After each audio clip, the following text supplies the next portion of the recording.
اب ہم یہ دیکھیں کہ ہماری نماز کیسی ہونی چاہیے. ہم تو نماز کے بارے میں ابھی ہم نے پڑھا درس میں تو، لیکن نماز ہونی کیسی چاہیے. تو کہا کہ استاذہ کہتی ہے کہ نماز ایسی ہو جیسے کینڈل ہوتا ہے نا،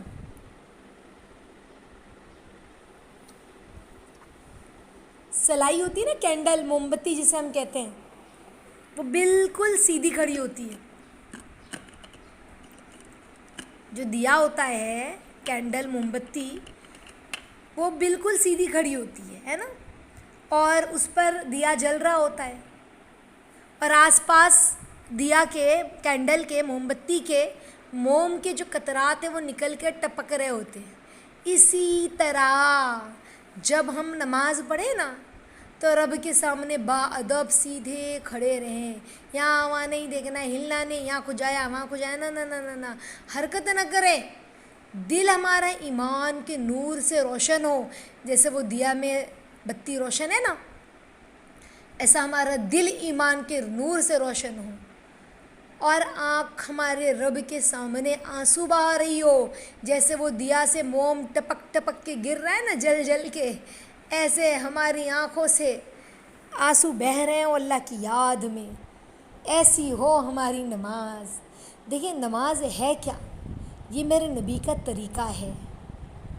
نماز، اللہ کے نبی نے اسے معراج کہا. سمجھ رہے ہیں؟ معراج کہا. انسان اتنے بڑے رب سے، بندہ ہم کلام ہے. اللہ کسی کا محتاج ہے؟ نہیں نا، اللہ تو کسی کا محتاج نہیں، اس کو کسی کی ضرورت ہی نہیں ہے. اس کے باوجود وہ ہماری طرف متوجہ ہے، وہ نظر کرم کرتا ہے، ہر سوال کا جواب دیتا ہے. تو نماز کو سیکھنے کی محنت کرنی ہے ساتھیوں. تو سیکھنے میں صرف الفاظ کو نہیں رٹنا ہے، بلکہ نماز کے کیا کہتے ہیں اندر کے استحضار کو بھی سیکھنا ہے.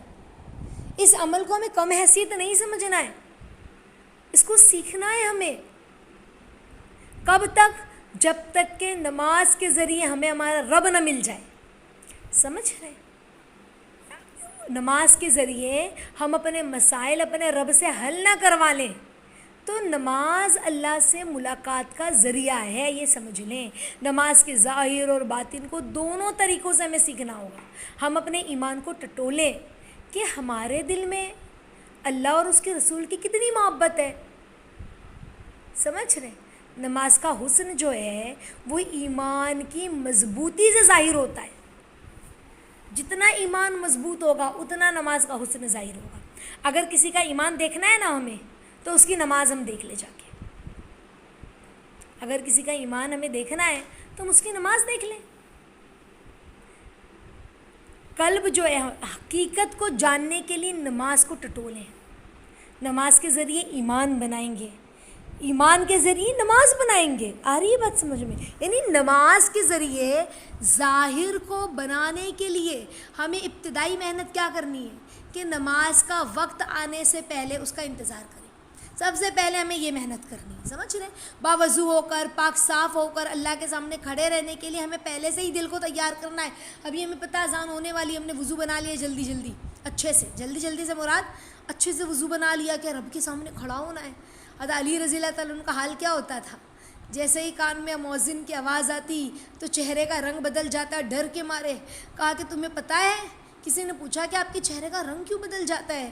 کہا جس رب کے سامنے کھڑا ہونا ہے، اللہ کے سامنے کھڑا ہونا ہے، اسی لیے.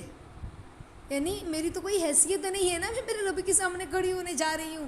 کتنی گنہگار، کتنی گندی. سمجھ رہے؟ ایسے. تو نماز کے لیے ہمیں کیا کرنا ہے؟ وضو بنا کے پہلے سے تیار رہنا ہے. پھر جب مؤذن کی آواز ہمارے کان میں آئے نا تو سمجھ جائیں کہ ہمارا بادشاہ ہمیں پکار رہا ہے. دیکھو بادشاہ جو ہوتا ہے نا وہ اپنے محل میں اوپر کی طرف ہوتا ہے نا. بادشاہ کہاں ہوتا ہے؟ محل میں اوپر کی طرف ہوتا ہے. اور ہمارا بادشاہ کہاں ہے؟ عرش پر ہے نا. تو اس کی جانب سے آواز لگائی جا رہی ہے، اللہ رب العزت کی جانب سے آواز لگائی جا رہی ہے، بلایا جا رہا ہے.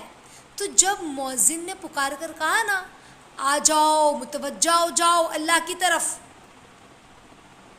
تو اللہ کھڑے کھڑکی میں آ کر نہیں فرمائیں گے کہ میں آ گیا، بلکہ دل میں آ کے کہیں گے میں آ گیا، پیر کی انگلیاں تک اللہ کی طرف ہماری متوجہ ہو. سمجھ رہے؟ جب اللہ کی آواز لگتی ہے نا تو سارے فرشتے آسمانوں پر اس کی طرف گھوم جاتے ہیں. خادم جو ہے نا وہ بادشاہ سے کہتا ہے کہ اللہ ساری رعایا جمع ہو گئی ہے. تو بادشاہ آتا ہے نا، جب بادشاہ خادم کو بادشاہ نے رعایا کو بلایا ہے تو کیا ہوتا ہے کہ سارے لوگ بادشاہ کے محل کے آگے جمع ہو گئے. اب بادشاہ آ کے کہتا ہے، غلام آ کے کہتا ہے کہ بادشاہ سارے لوگ آ گئے. تو پھر بادشاہ آتا ہے کھڑکی میں کیا کہتے ہیں اپنے جمال کے ساتھ، شان کے ساتھ، ہے نا، اور کھڑکی میں آتا ہے یا چھت پر آتا ہے اپنی عوام سے بات کرنے. لیکن اللہ رب العزت جس کی بادشاہت ہمیشہ ہے، ہمیشہ رہے گی، اس کی بادشاہت ہر طرف ہے. جیسے ہی اذان ہوتی ہے سارے اللہ کی طرف متوجہ ہو جاتے ہیں. یہاں پر کوئی غلام یا کوئی خادم فرشتہ اس کو کہنے کی ضرورت نہیں پڑتی کہ اللہ پاک بندے آ گئے، آپ کے بندے متوجہ ہے، بلکہ جیسے ہی بندہ اللہ کی طرف متوجہ ہوتا ہے نا اللہ اس کے پاس آ جاتے ہیں. کیوں؟ کیونکہ اللہ اپنے بندوں کا خود انتظار کرتے ہیں نا. جب وضو کر کے بندہ اللہ کی بارگاہ میں آتا ہے اور کہتا ہے اللہ اکبر ہاتھ اٹھا کر، یا اللہ بڑے ہیں، تو اللہ کیا فرماتے ہیں جانتے ہو؟ میرے بندے تو نے سچ کہا، میں تیرے بالکل پاس آ گیا ہوں. جب اس منظر کو فرشتے دیکھتے ہیں نا تو کہتے ہیں خدا کی ذات کی قسم، اگر تجھے پتہ چل جائے اس انسان کو جو نماز میں اللہ اکبر کہہ کے کھڑا ہوا ہے، فرشتے اس سے کہتے ہیں کہ خدا کی ذات کی قسم اگر تجھے پتہ چل جائے کہ تو کس کے آگے کھڑا ہے تو قیامت تک سلام نہ پھیرے. پھر تھوڑی دیر پہلے ہی بندہ جو ہے گناہوں میں ملوث تھا، نماز پڑھنے سے تھوڑی دیر پہلے اس کی تیری میری یا جو بھی گناہ کرتا تھا، ہاں، اب اللہ اس کے قریب ہے، نماز کے لیے وہ آیا ہے. جب اللہ ہمارے اتنے قریب ہے تو کیا ایسا ہو سکتا ہے کہ وہ ہمارے دل کی آواز کو نہ سنے؟ بتاؤ، ہمارے آنسوؤں کو نہ دیکھے؟ ایسا ہو سکتا ہے ہمارے غم کو نہ سمجھے؟ جب نافرمان بندہ بھی اللہ اکبر کہہ کے نماز کی طرف متوجہ ہوتا ہے نا تو اللہ تعالیٰ اس کی طرف توجہ فرماتے ہیں. تو بندہ جب اپنے رب کے سامنے کھڑا ہو اور نماز میں آہوزاری کرے، اپنے رب سے التجا کرے، تو یہ کیسے ہو سکتا ہے بتاؤ ساتھیوں کہ اللہ اس کے مسئلوں کو حل نہ فرمائے؟ ہو سکتا ہے ایسا؟ ہاں، مکمل نماز میں جس طرح ہر عضو قبلے کی طرف ہوتا ہے نا، اسی طرح ہمارا دل اور دماغ بھی اللہ کی طرف متوجہ ہو. اگر ہمارا دل جو ہے وہ نماز میں اللہ کی طرف سے ہٹ رہا ہے نا، بندے نے اللہ اکبر کہا اور نماز میں داخل ہو گیا اور دل یہاں ہے ہٹ رہا ہے، تو اللہ اس سے کہتے ہیں مجھ سے بھی زیادہ تجھے کوئی پسند آ گیا ہے جس کی طرف تو متوجہ ہے. پھر بھی بندہ اللہ کی طرف متوجہ نہیں ہوتا، اللہ کی طرف وہ رجوع نہیں کرتا، تو اللہ دوبارہ پکارتے ہیں کہ مجھ سے بھی زیادہ کوئی حسین تجھے نظر آ رہا ہے کہ تو اس کی طرف دیکھتا ہے، متوجہ ہے. پھر بھی تیسری بار بھی اللہ کے پکارنے پر بندہ کچھ جواب نہیں دیتا اور خیالوں میں ہی کھویا ہے، تو اللہ کہتے ہیں میری بندی، کیا تو نے مجھے اتنا حقیر سمجھ لیا ہے کہ میں تجھ سے سوال کرتا ہوں اور تو مجھے جواب نہیں دیتی؟ ہاں. پھر اللہ تعالیٰ اپنا التفات ہٹا دیتے ہیں ساتھیوں، اپنی توجہ ہٹا دیتے ہیں. جب بندہ الحمدللہ رب العالمین کہتا ہے نا تو اللہ فرماتے ہیں میرے بندے تو نے سچ کہا. سورہ فاتحہ پڑھتا ہے نا الحمدللہ رب العالمین، جیسے بادشاہ کے سامنے کوئی تعریف کرے تو بادشاہ مسکراتا ہے نا، خوش ہوتا ہے. تو ہم نے دن میں 5 بار نماز پڑھی مگر ہمارا اللہ ایک بار بھی نہیں مسکرایا ساتھیوں، رٹایا ہوا ہم نے پڑھ لیا. ہاں، تو اللہ کے یہاں ایسی نماز قبول نہیں ہے. ہمارا دل دماغ ادھر ادھر نہ بھٹکے، ہمارا رب ہماری ایک ایک آیت کا جواب دیتا ہو، دھیان اور توجہ ہوگی نا تو ایک ایک آیت ہمیں اللہ کے قریب لے جائے گی. سمجھ رہے؟ جب بندہ کہتا ہے نا الرحمن الرحیم، تو اپنے دل سے پوچھیں ہم کہ کیسا رحمان و رحیم ہے اللہ، تو ہمیں دکھائی دے گا. شرابی کو بھی پیار کرتا ہے، ہاں اللہ رب العزت شرابی کو بھی پیار کرتا ہے. اتنی خوشبو سے معطر ذات بدبو والے کو بھی گلے لگا لیتا ہے. ہم کتنی ہی خوشبو کیوں نہ لگا لیں. جب بندہ کہتا ہے نا اللہ کو الرحمن الرحیم، تو اللہ کیا فرماتے؟ تو نے بالکل سچ کہا، میں واقعی میں رحمان ہوں، رحیم ہوں. اسی طرح ہمارا دل و دماغ، ہمارے جسم کی جتنے بھی اعضاء ہیں نا ساتھیوں، وہ اللہ کی طرف متوجہ ہوں اور اللہ سے بات کرتے ہوں. سمجھ رہے ہیں؟ تو سمجھے نماز قبول ہو گئی اگر اس طرح ہو رہا ہے. اور ایسے ہی نماز جب وجود میں آئے گی نا ہماری، کہ ہم جو پڑھ رہے ہیں ہمیں دھیان آ رہا ہے اور برابر ہمارا دل و دماغ اللہ سے بات کر رہا ہے، تو اس نماز کے لیے اللہ اور اس کے رسول نے کیا فرمایا جانتے ہو؟ ایسی نماز کے بارے میں ہی فرمایا ہے، ان الصلاۃ تنہی عن الفحشاء والمنکر، بے شک نماز بے حیائی اور برے کاموں سے روکتی ہے. ایسی نماز. صحابہ نے نماز کی اہمیت کو جانا تھا نا، اسی لیے نماز میں ایک چڑیا کا خیال آیا نا حضرت طلحہ رضی اللہ تعالیٰ عنہ کو، تو کیا انہوں نے باغ کو صدقہ کر دیا. یہ ان کا ایمان تھا. ان کے لیے نماز جو ہے نا وہ دنیا اور ما فیہا سے بہتر تھی ساتھیوں. وہ نماز کے اندر کی کمی اور نقصان کو ہرگز گوارا نہیں کرتے تھے. اب ہم اپنا اندازہ لگائیں، اپنے آپ کو دیکھیں، اپنے آپ کو چیک کریں، اپنے آپ کو ترازو میں تولیں. کیا ہم نے بھی ایسے ہی کیا ہے؟ کیا ہماری نمازیں بھی کچھ اس طرح سے ملتی جلتی ہے صحابہ جیسی؟ اللہ ہمیں معاف فرمائے. جیسی نیت ہوگی نا ویسی نماز ہوگی ساتھیوں. زندگی کا ہر عمل ویسا ہوگا. انما الاعمال بالنیات، تمام اعمال کا دار و مدار نیتوں پر ہے.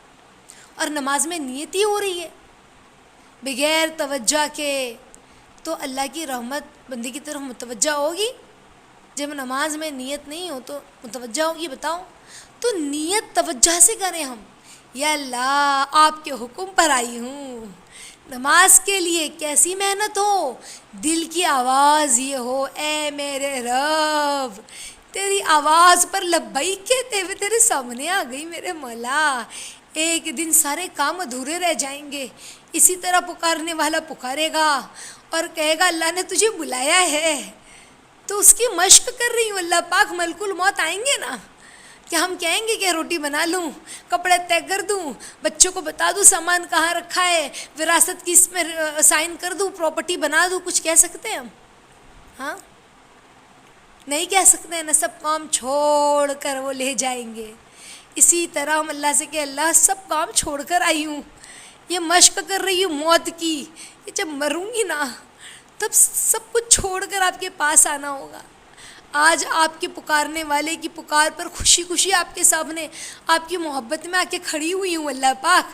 اسی لیے نا کہ جب آخری بار آپ مجھے پکارے نا تو میں خوشی خوشی آپ کی محبت میں آپ سے آ کر مل جاؤں، آپ سے آ کر مل جاؤں میرے مالک. سمجھ رہے؟ ایسی ہماری نماز ایسی ہو. ہم کہتے ہیں نا نیت کرتی ہوں میں. نماز جب پڑھتے ہیں تو اللہ سے کہتے ہیں نا یا اللہ میں نیت کرتی ہوں. پھر جو بھی ہے نماز، جس 2 رکعت 4 رکعت جو بھی وقت ہے، پھر کہتے ہیں اللہ اکبر، اور پھر کیا کرتے ہیں ہاتھ باندھ لیتے ہیں نا. ہم اللہ اکبر کہہ رہے ہیں لیکن دل کی کیفیت ہماری کیا ہو رہی ہے ہم یہ چیک کریں.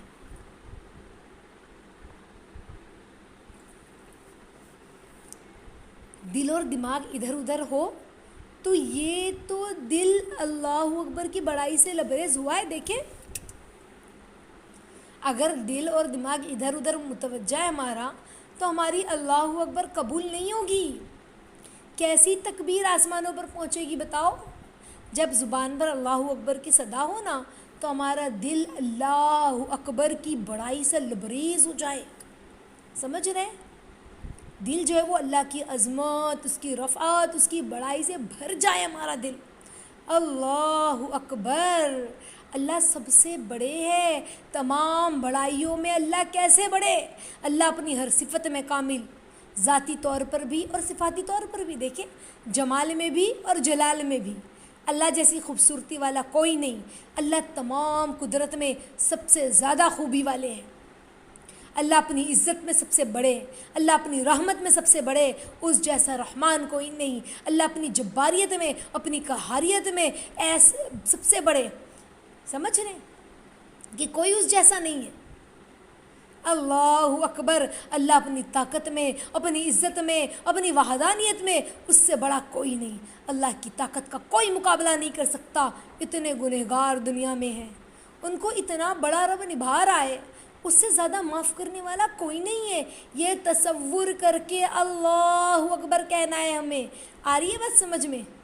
اگر کوئی بچہ مستی کرے، ماں کتنا برداشت کرتی بتاؤ؟ آخر مارتی ہے نا. لیکن اللہ کیسا درگزر کرتے ہیں.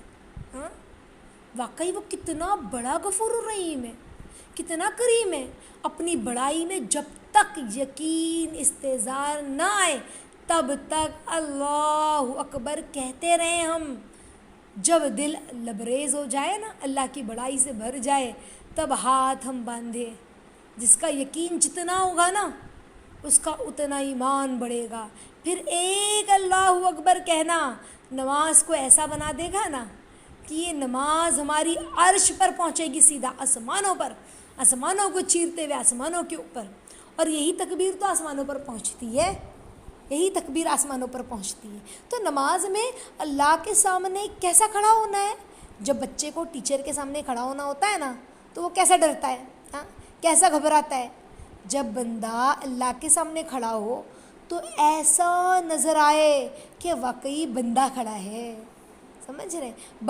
بندہ نظر آئے. ہم سب کا خالق کون ہے؟ اللہ.